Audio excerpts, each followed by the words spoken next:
Meantime, we move on to Ollie. Ollie, over to you, sir. Hello everyone. Yeah, thanks, Sean. Right, hopefully I can share my screen. What I'm going to be doing is giving you guys a quick update on how Street Tag has gone for us in Cumbria. So I'm the development officer for Active Cumbria, who's leading on the Street Tag program. So it's my job to kind of try and make it as much as a success as possible. So what I'm going to do is I'm going to share with you kind of how it works in Cumbria, and then some of our stats that we've managed to kind of work out and put together. So I'll just share the screen now that's got our web page basically. So let's hope that works. Is that coming through for everyone? Someone can, yeah, I can see MJ's nodding. Perfect. Okay, so this is our Street Tag news board on our website, which basically explains the season date. So we launched Street Tag properly for Active Cumbria at the beginning of this year, on the 26th of January, and at the moment we're currently in season 4.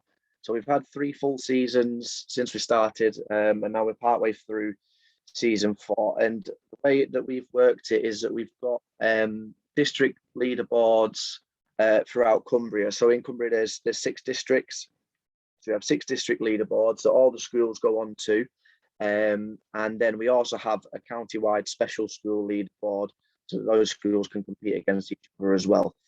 And the way that we work it out, we know from doing the school games, the Cumbria school game stuff, which schools are small and large. So we give prizes out to not necessarily the schools that finish 1st, 2nd, and 3rd, but we give prizes out to the top large school in each season on each leaderboard, and the top small school in each leaderboard in each season as well. So that's how we do it.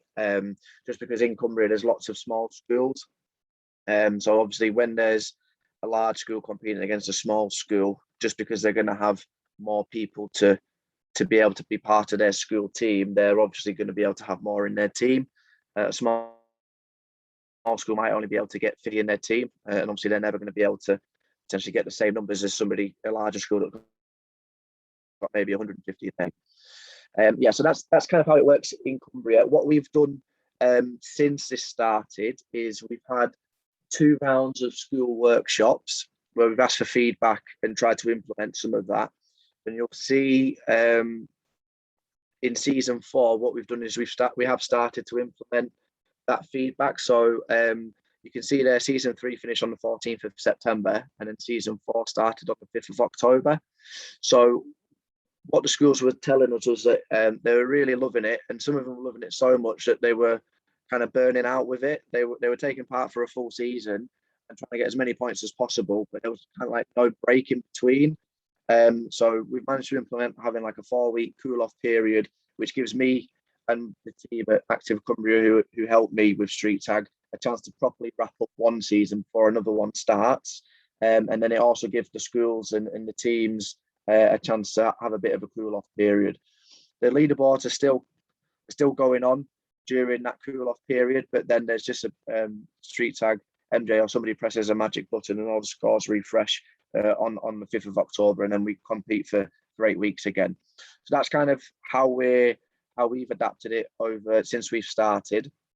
Too early to tell whether it's working or not, but hopefully as we go through the seasons, we'll find out a little bit more about whether that's working for schools. For us personally, it's working because it means it'll give us a bit of time off in between seasons to properly wrap the season up before the next one starts. Another thing that schools asked for, or that we didn't want to happen, was always have the same schools winning. So for the first 3 seasons, we had quite a few schools that have won 3 seasons. And we also have quite a few schools who have won 2 seasons, and maybe only a couple that have just won 1. So what we didn't want to happen was it just ended up being the top large school and top small school that were always winning. And it was just the same schools winning time after time after time. So what we've done for this year is we've created a county-wide Premier leaderboard. So the top schools in season 4 get taken out of their district level, and they'll get placed into this county-wide leaderboard for season 5. And they'll stay in that for season 5 and compete against each other, while the district leaderboards still take part. And then when season 5 finishes, again, we'll take the top schools after that, put them into the county-wide leaderboard. So there's like 2 sets of schools in there. And then they compete in like a finals round in season 6. So that we'll have like an overall county-wide winner. And then also we'll have another group of winning schools in season 6 for the leaderboards. So it's increased our opportunities schools get for those who become the champions for that season. Just means that a lot of more schools will do that. So it's not like it's always the same schools that are winning. Pardon me. So yes, that's kind of how it works in Cumbria. You can see here some of the results that we've got from season 3. Different district leaderboards that you can see there, and obviously the special schools one as well. And then also on the right hand side of the website, you'll see there that we've got some player newsletters. So this is what I put together. So we've done a player survey as well when we first started to find out kind of what the players wanted.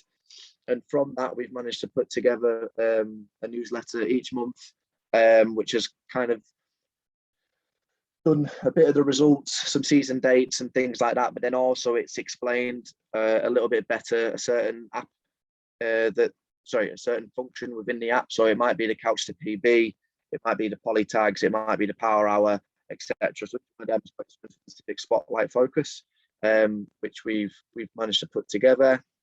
Did it quite easily with Canva, which is like a free graphic design software.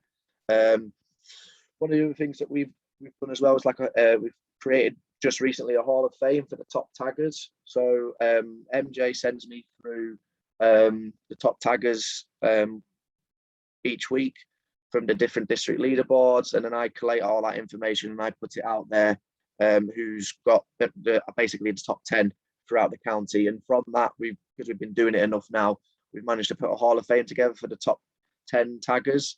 Again, giving like another level of competition for individuals to try and get themselves onto there.